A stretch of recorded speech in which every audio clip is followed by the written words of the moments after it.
Alright, let's start at the beginning. These are our tools. Toilet paper, brand name White Cloud, and some ordinary masking tape to stick the toilet paper to wherever we want it. For example, you stick it to a floor tile only on one end. The rest of the toilet paper is free to flow according to the airflow. This is old school stuff, no computational fluid dynamics. It's just what aerodynamicists used to call streamers, and you'd have them in wind tunnels. Same thing. So we've put them in special places in the server room to evaluate the airflow. So to start, we put them on all of the racks, all the grills on the ground.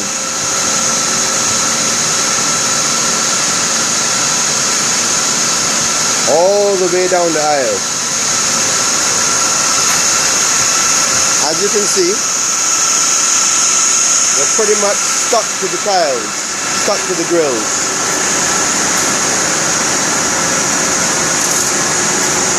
I'll zoom in on one here, and you can probably see the indentations actually indicating that's being sucked onto the tile. There's some activity over here. Probably if I free him, we'll get a little turbulence, but there's some evidence of airflow coming up out of the tile. The rest of them stuck down. I can always try to make them fly.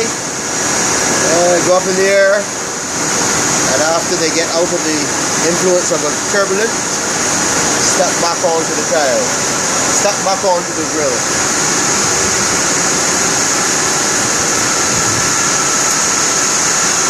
All the way. Now I know we have some fluttering activity down here, and with a bit of effort we can probably demonstrate some of it. Flick it up, hopefully it'll get some upward. Not a lot, but it's there. Similarly here, maybe, again, not a lot. Bottom line, very little of your air is coming up through the tiles. Down at the bottom, let's catch one in full effect. That one is now showing some activity of airflow.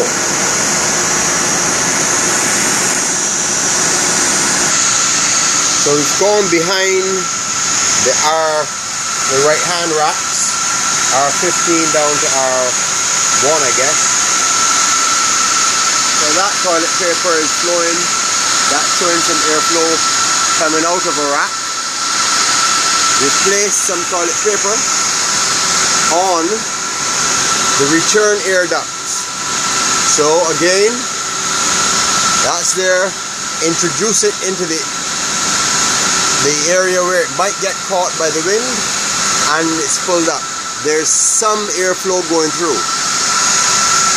Similarly here, it's under the influence and there it's up again. This, as you can see, is stuck on. A good bit of air going in here. It's coming out of the back of a rack, which in this case is R09. A good airflow, nice and warm. There, more airflow. There's no holes, no return air spot. It has nowhere to go. Here, it's drawing up, but if you look closely, so that does have a positive airflow, but inexplicably half of the louvers are closed off, restricting what little airflow there is. Similarly here, you can see that's stuck onto there, stuck on with some, good force, so I'm going to pull it off, and whoops, it's back up. Sorry, let's do that again in the light. Whoops, back up. good airflow, but again, louvers locked off. No louvers out here behind any of these racks. And this is R1 through R probably 4. So any hot air that comes out of there will have to make its way back to the plant room via some other route. It probably goes through here and back into the coal aisle or over the top or something. As we can observe here, that's air coming from the hot aisle of the L rack, flowing around into what should be the coal aisle. Alright, moving on to some of the temperatures.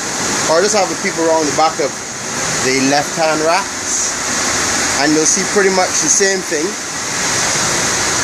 Toilet paper stuck up, toilet paper stuck up, under the influence of return airflow. Most of these louvers are actually open, as opposed to the other side where most of them are closed. Again, stuck up. You get to here now at the very end,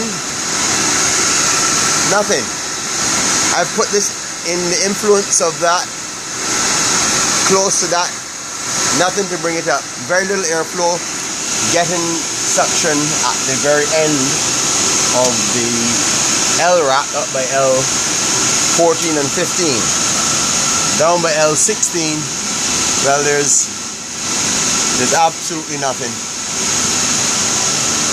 So again, any air going back has to go back through another method. So we try a little bit of airflow here, nothing significant.